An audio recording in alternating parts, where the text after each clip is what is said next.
Australians tipped to spend $23.9 billion as thousands flock to Boxing Day sales. Thousands of Australians have braved the early morning crowds at shopping centres across the country to try and catch a Boxing Day sale bargain. It's one of the biggest events on the retail calendar, with many experiencing it for the first time this year.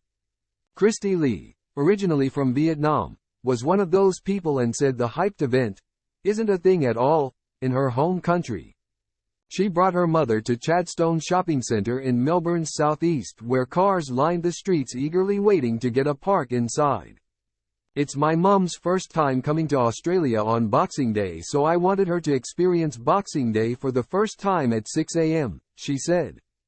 "I think it's a culture thing in Australia that after Christmas you go to Boxing Day." Ivan Ong, who is originally from Malaysia, also wanted to see what all the hype was about. "It's a very big Australian thing," he said. "Back in Malaysia it's not a public holiday, but in Australia it's a public holiday, where things are on sale and shops open so early. It's something that's interesting for us." Others like Jimbo Chen had no interest in the sales but was dragged along to carry bags and provide moral support along the way. "I haven't slept yet," he said. "I'm not a shopping guy. I'm waiting for my girlfriend." Chadstone's center manager Daniel Boyle said Boxing Day is often about people shopping for themselves. "There's a lot of really functional purchases, so white goods, audio, homeware, towels," he said. "And they're using gift cards, so people will be using their Christmas money today." He said traffic at the fashion capital in the lead up to Christmas was better than what they had expected despite the rise of Black Friday sales the month earlier. Some Sydney shoppers came prepared with a list, a way to dodge the crowds and get in and out as quickly as possible. Jason James, regional manager at David Jones in Sydney, said customers were focusing on value more than ever this year. "We're expecting the Boxing Day clearance sales to be some of the biggest that we've had," he said.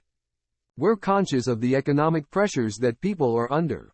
26-year-old Isabella Murray said the sales were an opportunity for her to buy necessities like clothes for work.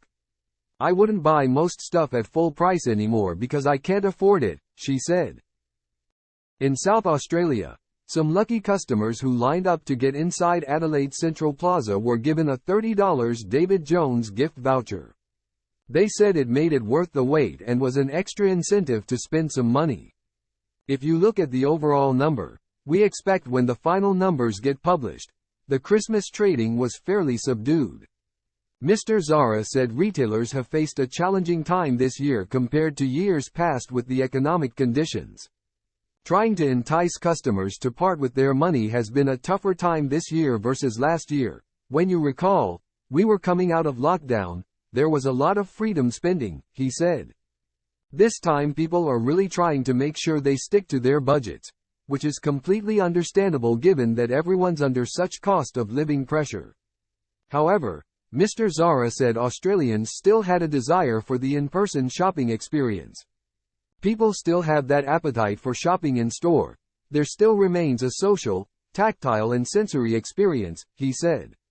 Researchers at Monash University's Australian Consumer and Retail Studies, ACRS, found an age split between younger people shopping on their phones and older people looking for a more tactile experience.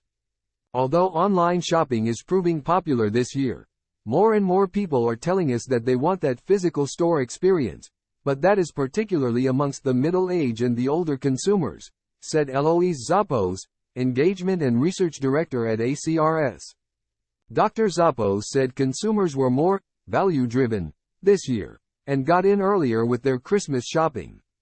More shoppers were shopping at sales like Black Friday and Cyber Monday to be prepared early and buy their Christmas gifts earlier this year than they have in previous years, she said. Dr. Zappos said their research had showed more Australians were willing to splurge and treat themselves this year compared to in the past. "Our survey respondents of Australian shoppers from around the country told us that they were spending around $270 on themselves this year, which is up 55% from last year," she said.